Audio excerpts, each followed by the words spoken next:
Thank you for standing by, and welcome to the Lightbridge Corporation Business Update and Fiscal Year 2025 conference call. Please note that today's call is being recorded. It is now my pleasure to introduce Matthew Abenante, Director of Investor Relations for Lightbridge Corporation. Thank you, Carmen, and thanks to all of you for joining us today. Our earnings press release was distributed yesterday and is available on the Investor Relations page of the Lightbridge website at www.ltbridge.com. Joining us on the call today is Seth Grae, Chief Executive Officer, along with Andrey Mushakov, Executive Vice President for Nuclear Operations, Scott Holcomb, Vice President of Engineering, and Larry Goldman, Chief Financial Officer. I want to remind our listeners that any statements on this call that are not historical facts are forward-looking statements. Today's presentation includes forward-looking statements about the company's competitive position and product and service offerings. During today's call, words such as expect, anticipate, believe, and intend will be used in our discussion of future goals and events. This presentation is based on current expectations and involves certain risks and uncertainties that may cause the actual results to differ significantly from such estimates. These and other risks are set forth in more detail in Lightbridge's filings with the Securities and Exchange Commission. Lightbridge does not assume any obligation to update or revise any such forward-looking statements, whether as a result of new developments or otherwise. And with that, I would like to turn the call over to our first speaker, Seth Grae, Chief Executive Officer of Lightbridge. Hello, Seth. Hi, Matt. And thank you all for joining us to discuss Lightbridge's business update. 2025 was a transformative year for Lightbridge. I believe will be remembered as the year the company shifted into a high gear on execution across multiple critical fronts. We achieved major fuel development milestones while strengthening our balance sheet and advancing key strategic partnerships that position us well to successfully commercialize our advanced nuclear fuel. In a major achievement, we began irradiation testing of enriched uranium-zirconium alloy fuel material samples. After years of meticulous design, engineering, and manufacturing to meet the necessary nuclear quality assurance standards, these samples are now being irradiated in the Advanced Test Reactor at Idaho National Laboratory. This test program is a pivotal step in demonstrating Lightbridge Fuel's uranium-zirconium alloy material performance, generating data to help us validate key thermomechanical properties of our target fuel alloy. In 2025, we signed a memorandum of understanding and made a subsequent joint announcement with Oklo Inc. to explore potential collaboration opportunities, including on used fuel recycling and reprocessing. I'll have more to say about the broader nuclear energy landscape and Lightbridge's position within it later in the call. But first, let me turn it over to Andrey Mushakov, Executive VP for Nuclear Operations, to walk you through the significant technical accomplishments we've achieved in 2025. Andrey? Thank you, Seth. As Seth outlined, in 2025, we made measurable progress across several fronts in the development of Lightbridge Fuel. In November, we reached a major fuel development milestone involving the insertion of enriched uranium-zirconium alloy material samples and the start of capsule irradiation testing in the Advanced Test Reactor. These samples are now undergoing irradiation testing to generate critical burn-up-dependent data we need to support our computer modeling of fuel behavior and regulatory licensing efforts. Scott will provide additional details on several key accomplishments leading up to this pivotal milestone. In addition to our ongoing irradiation testing project, we have recently significantly expanded our scope of work at Idaho National Laboratory, adding several new projects, including, first, review of our fuel qualification plan. Number 2, RELAB 5 3D code development work for Lightbridge Fuel. 3, Python code development work for Lightbridge Fuel.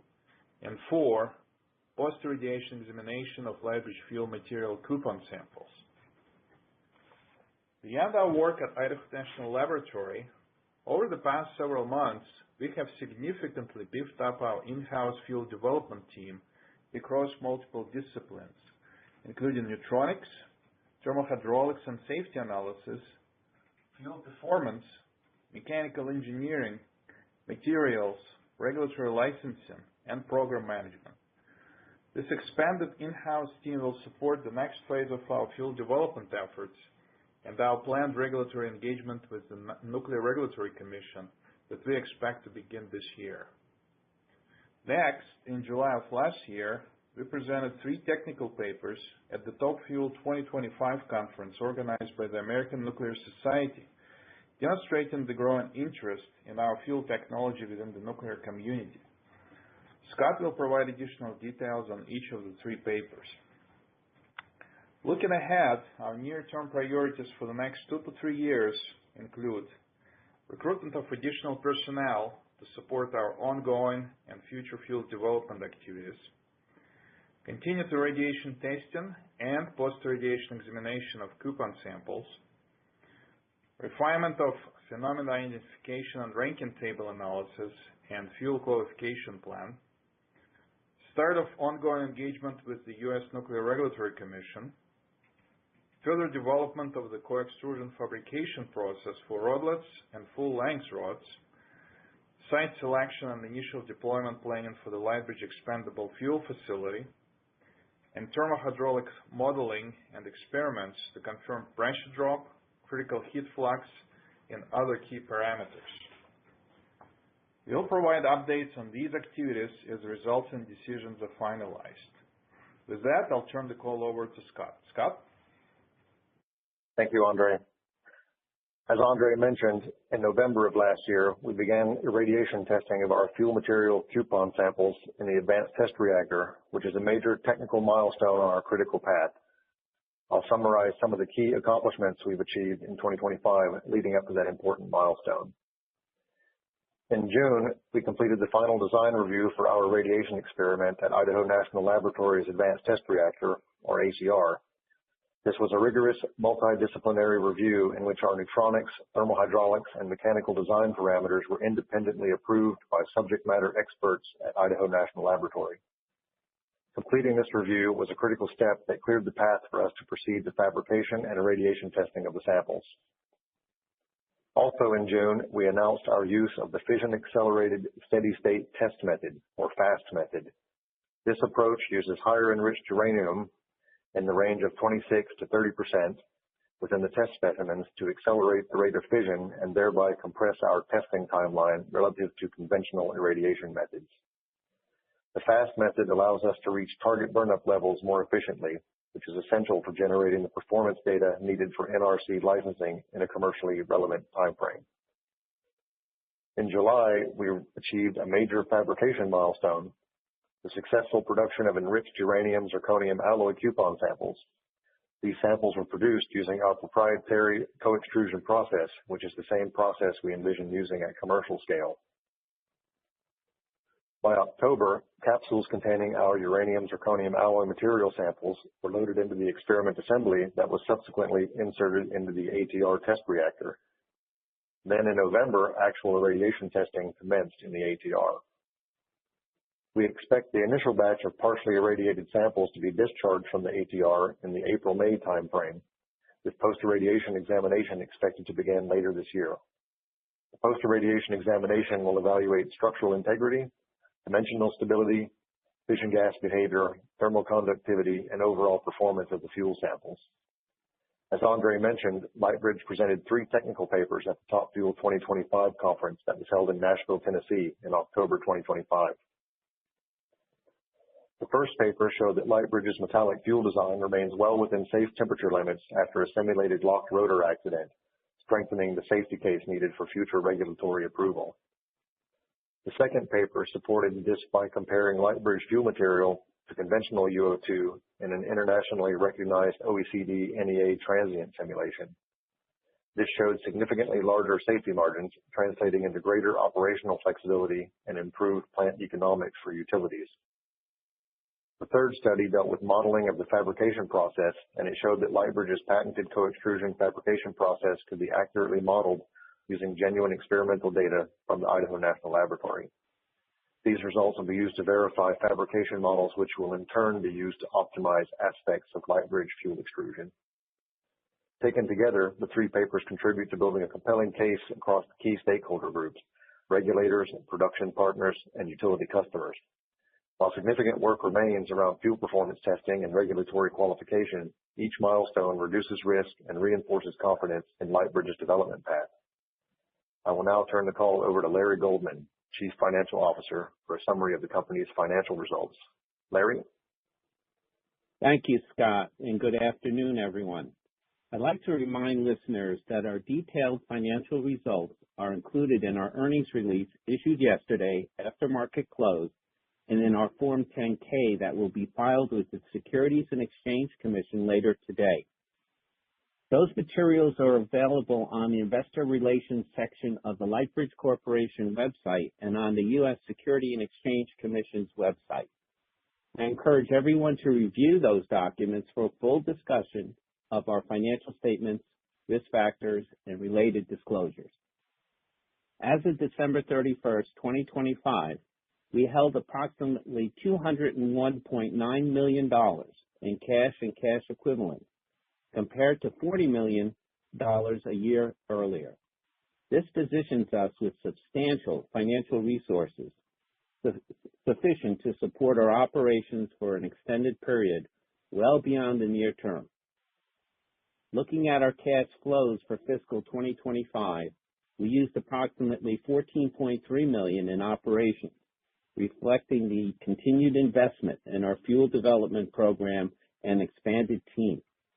On the financing side, we raised $176 million in net proceeds through our at-the-market equity offering program. We also generated approximately $3.6 million in interest income from our deployment of cash in U.S. Treasury bills and cash in our bank savings account, up from $1.3 million of interest income in the prior year. We continue to evaluate funding opportunities to support our long-term fuel development activities. These include potential strategic partnerships, government grants and contracts, and as appropriate, additional capital market transactions. We believe the current policy environment, including the DOE's Loan Programs Office prioritization of nuclear projects under the recent executive orders, could create meaningful opportunities for non-dilutive funding sources as our program advances. Our capital allocation strategy remains disciplined and milestone-driven. We direct resources toward the activities that advance our fuel toward licensing and commercialization, while maintaining a strong balance sheet that gives us the flexibility to pursue opportunities as they arise. Importantly, we continue to maintain a debt-free balance sheet with a clean capital structure that includes no convertible securities or other dilutive debt instruments. Back to you, Seth. Thank you, Larry. I want to close today by putting our accomplishments and our strategy in the context of what is happening in the nuclear energy industry, and more broadly, because I believe the macro environment has become increasingly favorable for Lightbridge. In May 2025, President Trump signed 4 executive orders relating to nuclear energy that represent the most significant shift in U.S. nuclear policy in decades. The executive order on reinvigorating the nuclear industrial base directs the Department of Energy to facilitate power upgrades to existing nuclear reactors.